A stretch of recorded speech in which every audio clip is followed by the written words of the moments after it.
Van die siektetoestande wat verband hou met skaamte of 'n gevoel van weerloosheid is prikkelbare darmsindroom. En spesifiek een van die assosiasies wat ons met prikkelbare darm sien, is vrees vir misbruik. Mense wat voel dat as hulle in 'n geselskap of in 'n vergadering of in 'n sekere konteks gaan wees, hulle daar 'n goeie kans het om uiteindelik 'n verleentheid of letterlik 'n situasie van misbruik te ervaar. En dit is nie noodwendig seksueel nie, dit kan wees, dit kan ook fisies of verbaal of emosioneel wees. En mense wat prikkelbare darm het, sal baie duidelik vir jou sê, dat daar sekere situasies is wat dit by hulle ontlok. Virusse, net vinnig, 'n virus spring nie net in 'n sel nie, dit koppel aan spesifieke sogenaamde reseptore op die selwand. En daardie reseptore of aanhegtingspunte word blootgestel en beskikbaar vir die virus wanneer daar 'n omgewing van vrees, skuld of skaamte is en wanneer 'n persoon in 'n toestand van hopeloosheid is of gebrek aan vooruitsig. Wat letterlik gebeur is dat die natuurlike substans van die liggaam nie daardie reseptore bedek nie en die virus het 'n geleentheid om in te glip. En dus met die H1N1 virus so, die griepvirus, dis waarvan die HIV virus, daar's verskeie virusse wat ons baie duidelik hierdie verwantskappe kan sien. So dis nou die wetenskap. Wat sê die skrif? Wel, een van die eerste verwysings wat ek teekom tussen sonde en siekte is in Levitikus 26, waar die Here basies sê, as ons hom nie lief het nie, as ons hom nie gehoorsaam nie, as ons nie agslaan op die beginsels vir lewe nie, is daar 3 komplikasies.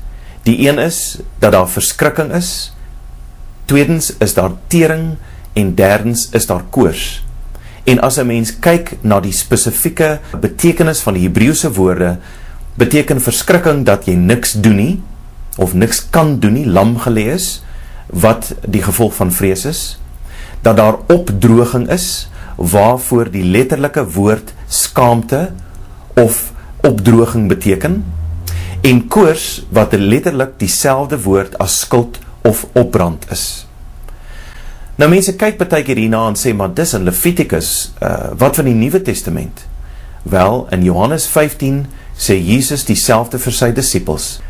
Hy sê dat as ons in hom is, wat beteken dat ons hom lief het, en daarom sy gebooie gehoorsaam, dan sal dit met ons goed gaan. Maar as ons nie in hom is nie, met ander woorde, as ons hom nie lief het en gehoorsaam nie, kan ons niks doen nie, wat dieselfde as Levitikus is, niks doen en vrees, gaan ons verdroog of skaamte ervaar, en gaan ons by mekaar gemaak word en in die vuur verbrand word, opbrand in skuld.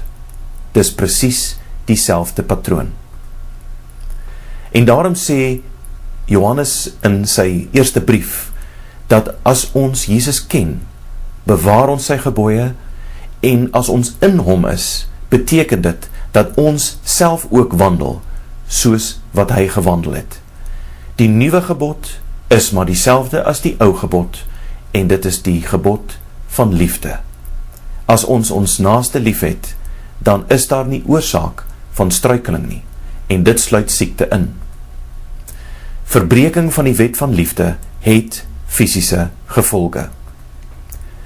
En as ek dit kan terugbring na die prentjie van die dele van ons liggaam, is die implikasies van vrees en niks doen of lam gelê word, die effek op die ektoderm.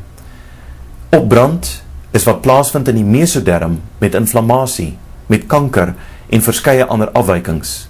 En opdroog is waar die ondersteuning wat ons kry tussen ons longe, ons ingewande en ons endokrine systeem letterlik opdroog.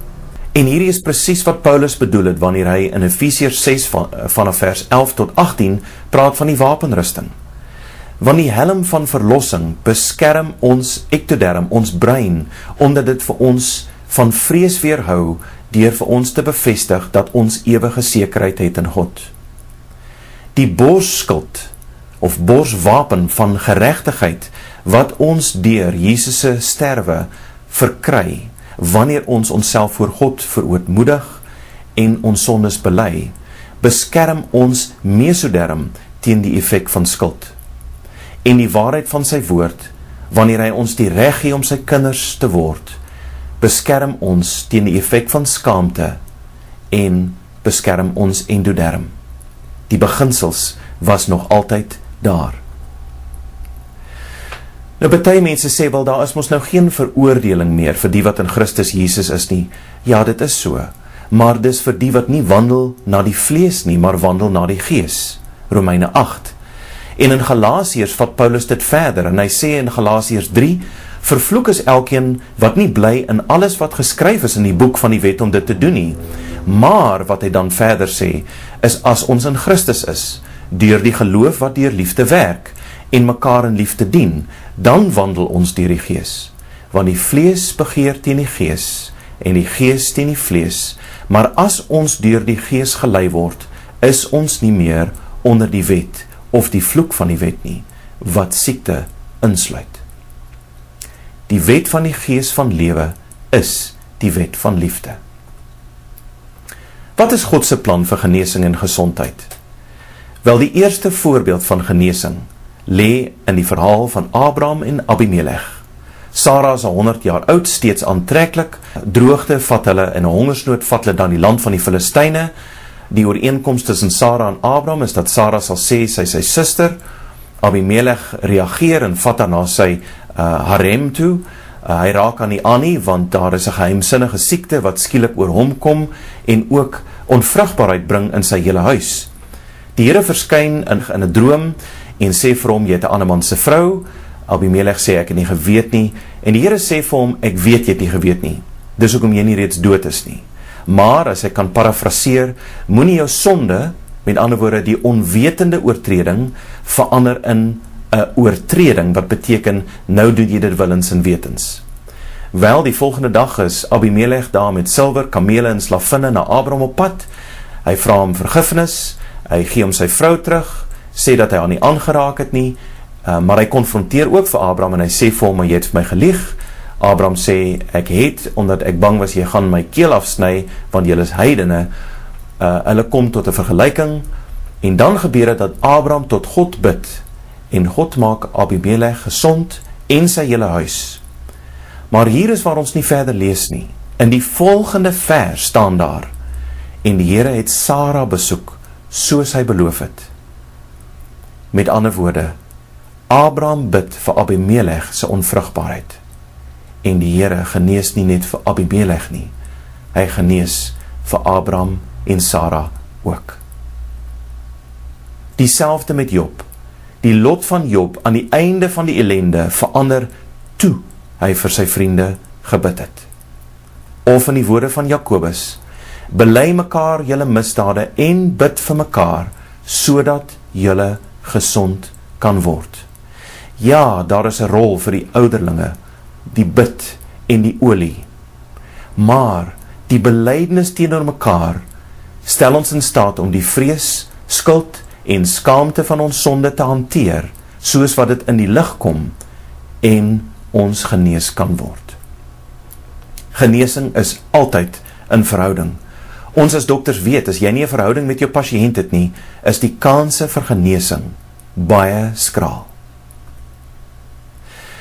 Ek moet dadelik byvoeg dat daar 'n verskil tussen vergifnis en gemeenskap is. En wat ek met gemeenskap bedoel, is fellowship. Met ander woorde, daar is sekere mense wat eenvoudig onveilig is om by betrokke te wees. En daarom sê ons nie dat die persoon wat 'n pedofiel is, wie se sondes bely en vergewe is, weer aangestel word by die crash nie. Daar is 'n verskil tussen vertroue en vergifnis. Vergifnis is nodig vir die een wat te nagekom is, terwille van homself, en ook omdat God ons vergewe het. Die persoon wat egter die onreg pleeg, het 'n verantwoordelikheid om reg te maak. Nie net om vergifnis te vra nie, maar ook om reg te maak en deur sy gedrag vertroue in hom weer te vestig. Dit is die Bybelse model. En ons behoort ag te slaan op Matteus 18, want baie mense gaan in 'n toestand van selfveroordeling, wanneer hulle mense vergewe het, maar hulle voel dat hulle self verder aan hulle moet blootstel, en daardeur regtig in gevaar kom. Anderzijds is daar mense wat eenvoudig nie wil vergewe nie, want hulle sê hulle wil niks met ander te doen hê nie. Wel, dis ook nie Bybels nie, en dit